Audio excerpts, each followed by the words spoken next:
Hi guys, जब भी हम छोटे फोन की बात करते हैं ना तो इनकी मार्केट बहुत लिमिटेड है। जैसे कि last year Samsung Galaxy S22 था जो परफेक्ट छोटा फोन था, लेकिन प्रॉब्लम ये है कि इस फोन के अंदर भी ना कुछ कमियां थी, जैसे कि हीटिंग इश्यूज थे और बैटरी लाइफ इतनी अच्छी नहीं थी, तो लोगों के बीच में ना अच्छी तरीके से छोटे फोन पॉपुलर नहीं हो पाते। लेकिन इंटरेस्टिंग बात मैं आपको बताता हूँ, अभी latest Samsung Galaxy S23 launch हुआ है। ये फोन भी जो है एग्जैक्टली लास्ट ईयर की तरह एकदम सेम डायमेंशन है, तो इसको भी आप कॉम्पैक्ट फोन ही बोलोगे। मेरे पास एक क्रीम कलर में है और आज मैं आपके ना दो इंपॉर्टेंट क्वेश्चंस का आंसर करूंगा। नंबर 1, लास्ट ईयर के मुकाबले S23 के अंदर क्या क्या चेंजेस आए हैं। नंबर 2, इसकी बैटरी लाइफ ऑन पेपर सुनने में कैसी लग रही है, मतलब ओवरऑल हार्डवेयर देख के ये चीज थोड़ा सा प्रिडिक्ट करी जा सकती है। फिर इस वीडियो को रिव्यू वीडियो मत समझना, 3-4 दिन हुए इस फोन को यूज करते हुए, स्टिल मैं कोशिश करूंगा आपकी हेल्प करने की।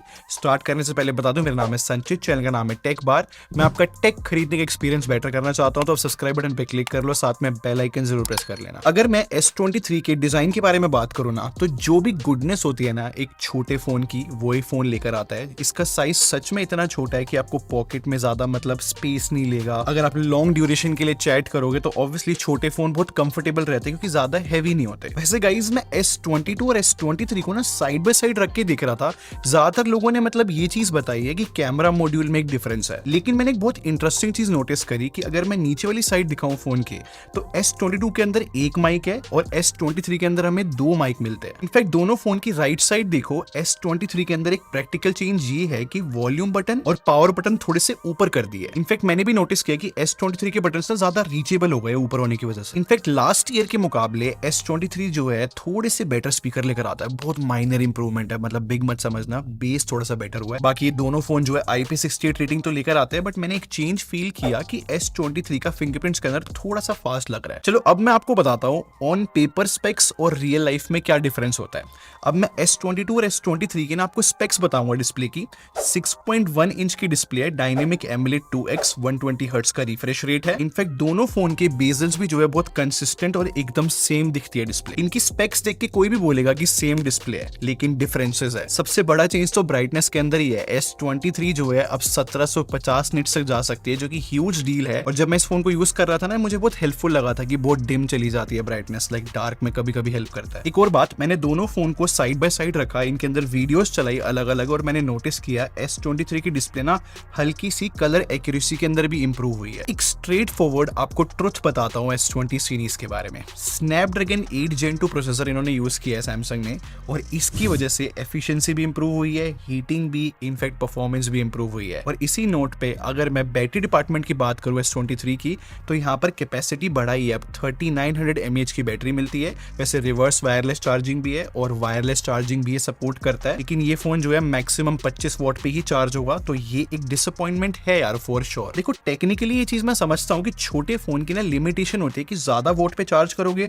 तो बहुत ज्यादा हीट कर जाएगा। फॉर एग्जाम्पल, इन्होंने अपने S23 प्लस को 45 वॉट की चार्जिंग दे रखी है, जो कि जस्ट इसी का बड़ा वर्जन है। बट स्टिल मुझे फील होता है कि सैमसंग एक बहुत बड़ी कंपनी है, ये पक्का कुछ वे आउट निकाल सकते हैं इसमें फास्ट चार्जिंग देने का। खैर, अगर मैं इसकी परफॉर्मेंस की बात करूं, तो सैमसंग गैलेक्सी S23 अल्ट्रा की तरह इसके अंदर भी ओवरक्लॉक्ड स्नैपड्रैगन 8 Gen 2 यूज करा गया है, जिससे बहुत हेल्प फॉर श्योर हुई इस फोन की। बट सैमसंग ने एक बहुत वियर्ड चीज करी है, जो कि मेरे को थोड़ा कंफ्यूजिंग लगा, कि जो S23 है इसके बेस वेरिएंट में हमें UFS 3.1 स्टोरेज मिलती है, और अगर आप इसी का हायर वेरिएंट लेते हो तो उसके अंदर UFS 4.0 है। और आपको पता है इस स्टोरेज की वजह से मैं बोलूंगा थोड़ी सी परफॉर्मेंस डिग्रेड फॉर श्योर होगी, क्योंकि मैंने S23 अल्ट्रा भी यूज किया है और UFS 4.0 स्टोरेज बहुत ज्यादा फास्ट है इसके मुकाबले में। मैं आपको दिखाता हूँ, ऐसे मैंने दोनों फोन में Antutu भी रन करा था। S23 में एक अच्छा जंप आया है Antutu स्कोर्स में। इनफैक्ट मैंने Geekbench भी रन करा था, यहाँ पर भी सिमिलरली 2 times जंप आया है मल्टी कोर स्कोर्स के अंदर। एक और बेंचमार्क दिखाऊंगा, उससे पहले मैं एक बात बताता हूँ।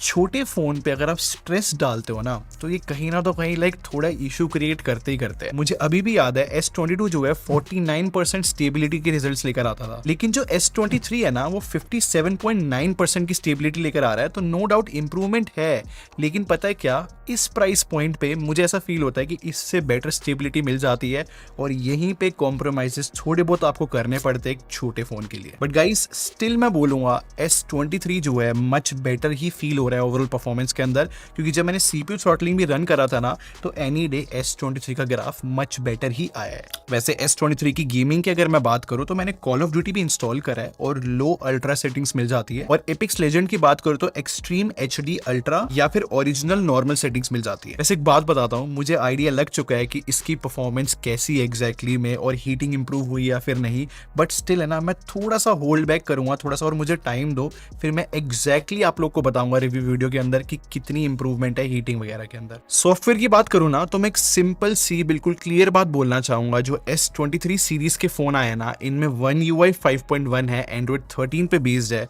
और मैं एक्चुअली में बहुत हैप्पी हूँ। मतलब इतना अच्छा चलता है फोन, एनिमेशंस इंप्रूव्ड है, स्मूथ फील होते हैं, ये मैंने S23 अल्ट्रा की वीडियो में भी आप लोग को बताया था। इनफैक्ट सारे लेटेस्ट फीचर इस S23 के अंदर भी मिलते हैं, जैसे कि PNG कट करनी हो गैलरी की फोटो में से, हाँ थोड़ा सा लाइक डिले आता है उसमें PNG कट होने में आईफोन के मुकाबले। इनफैक्ट एक विजेट भी मिलता है जहां पर फोन, बर्ड्स और वॉच सबकी बैटरी एक साथ दिखेगी। ये सारे फीचर्स मेरे को सच में काफी ज्यादा पसंद आए, और ये फोन भी जो है 4 ईयर के मेजर सॉफ्टवेयर अपडेट और 5 ईयर के सिक्योरिटी पैच अपडेट ही लेकर आएगा। सॉफ्टवेयर डिपार्टमेंट बहुत अच्छा है इस फोन का। अब सबसे स्पेशल पार्ट के बारे में बात करते हैं S23 के, वो है कैमरा। हमें यहाँ पर बैक साइड में 3 कैमरा मिलते हैं, 50+10+12 मेगापिक्सल का। वैसे इस फोन का जो फ्रंट कैमरा है वो अपग्रेड है, पिछले साल 10 मेगापिक्सल का था, इस साल 12 मेगापिक्सल का है। और मैंने S23 की कैमरा ऐप खोली और यहाँ पर एक्सपर्ट रो बिल्ट इन मिलता है इस ऐप के अंदर, ये बहुत अच्छी बात है। बट इंटरेस्टिंग बात मैं आपको बताता हूँ, मैंने S22 से S23 को कंपेयर किया, और यहाँ पर एक पर्टिकुलर फोटो में आपको दिखेगा कितने अच्छे कलर्स अब प्रोड्यूस कर पाता है लेटेस्ट S23। इनफैक्ट बहुत सारी फोटोज खींचने के बाद मैंने नोटिस किया कि S22 में ना थोड़ा सा हेज इफेक्ट आता था, और थोड़ा सा ब्लू टिंट भी रहता था, और ये चीज S23 में नहीं है, तो ये चीज इंप्रूव हुई है। अब शॉट्स जो है ज्यादा एक्यूरेट फील होता है कलर वाइज। और पता है क्या गाइस, मैंने पोर्ट्रेट मोड को भी कंपेयर किया है पिछले साल से, और मैंने नोटिस किया कि एज डिटेक्शन थोड़ी सी इंप्रूव हुई है। इनफैक्ट ये फ्लेयर्स भी बहुत सही तरीके से कट कर पाता है अब, और नो डाउट S23 जो है ना बेटर तरीके से फोकसिंग कर पाता है लो लाइट में भी। लेकिन गाइस एक ट्रेंड मैंने जरूर नोटिस करा है, चाहे कोई भी लाइटिंग कंडीशन क्यों ना हो, लो लाइट हो या कोई भी कैमरा क्यों ना हो, ये जो S23 है ना, ये शेडोज वाले पार्ट में जब भी डार्क पार्ट आते हैं उनको बहुत ज्यादा डार्क कर देता है, तो वहां पर डिटेल खत्म हो जाती है। अब ये जो आप फोटो देख रहे हो ना, अर्ली मॉर्निंग की है, यहाँ पर गार्डन एकदम ब्लैक कर दिया, तो ये थोड़ा सा मुझे डिसअपॉइंटिंग लगा। लेकिन मेरे पास एक गुड न्यूज है कि 30x जूम अगर आप S23 से करोगे तो वहां पर बहुत अच्छी इंप्रूवमेंट देखने को मिलती है, ज्यादा डिटेल्स आती है। और अगर मैं मेजर इंप्रूवमेंट की बात करूं तो वो लो लाइट सिचुएशन में आता है, और मुझे बड़ी खुशी हो रही थी देखते हुए कि S23 के ना बेटर कलर्स आ रहे हैं लो लाइट में, जो कि बहुत हेल्पफुल बात है। इनफैक्ट अगर आप स्काई की तरफ देखोगे तो वहां पर ना पहले ग्रेन्स होते थे S22 के अंदर, अब S23 में ना एकदम स्मूथ फोटो आती है। इनफैक्ट सब्जेक्ट भी बहुत एक्यूरेट रहता है और शार्प रहता है। एक और बात, ये फोन जो है थ्रू आउट सारे लेंसेज में हाईलाइट बहुत अच्छा कंट्रोल कर पा रहा है, और ये एक बिग डील बन जाती है। एक और इंटरेस्टिंग चीज दिखाता हूँ, मेरे पास एक स्क्रीन रिकॉर्डिंग है जहां पर मेरा टीम मेंबर सेल्फी ले रहा है एकदम डार्क सिचुएशन में। इस फोन से जब फोटो खींची ना, आप खुद देखो रिजल्ट्स कितने अमेजिंग आए हैं, कलर्स है यहाँ पर, और फेस कितना लिटअप है। जैसे कि बैक कैमरा इंप्रूव हुआ है ना, ऐसे फ्रंट कैमरा भी इंप्रूव फील हुआ है। चलो वीडियो की बात कर लेते हैं।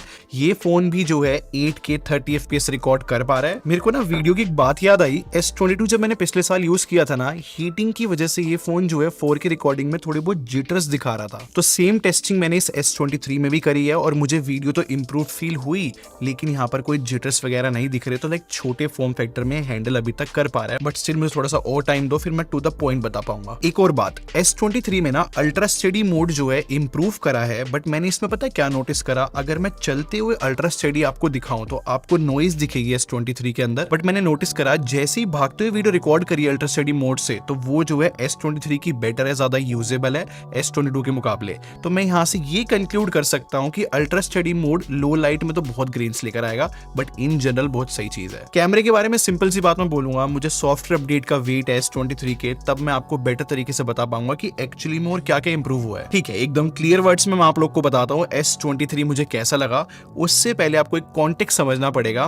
पिछले साल जितने भी छोटे फोन आए या फिर आज तक भी जितने भी कॉम्पैक्ट फोन आ रहे थे, चाहे फिर वो S22 हो, Asus का 9Z, कहीं ना तो कहीं छोटे फोन में ना हमें कॉम्प्रोमाइज करना ही पड़ता था, चाहे फिर वो हीटिंग में, कभी किसी फोन में कैमरे में प्रॉब्लम थी, तो मतलब कहीं ना तो कहीं थोड़ा सा कॉम्प्रोमाइज करके ही फोन खरीदने पड़ रहे थे। लेकिन जो ये S23 है ना, मैंने इसको थोड़ा ही टेस्ट किया अभी तक, बट मुझे जो है रिपोर्ट ओके लग रही है। मुझे लगता है कि ये इतना कॉम्प्रोमाइज वाला फोन नहीं है, शायद से इस साल लोग इसको कंसिडर कर पाएंगे इजीली। लेकिन मेरी एक सजेशन रहेगी, इस फोन का ना 256GB वाला वेरिएंट लेना, जिसके अंदर UFS 4.0 स्टोरेज है, और वो एक ह्यूज इंपैक्ट क्रिएट करेगी लॉन्ग रन में।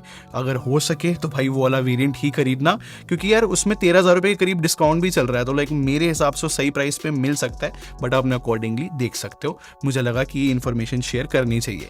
अगर ये वीडियो हेल्पफुल लगी हो तो लाइक बटन पर जरूर क्लिक कर देना और सब्सक्राइब करके हमारे टेक आर्मी को ज्वाइन कर लो। हम लोग क्वालिटी में बिलीव रखते हैं। अगले मिलते हैं। Thanks for watching. Bye bye guys.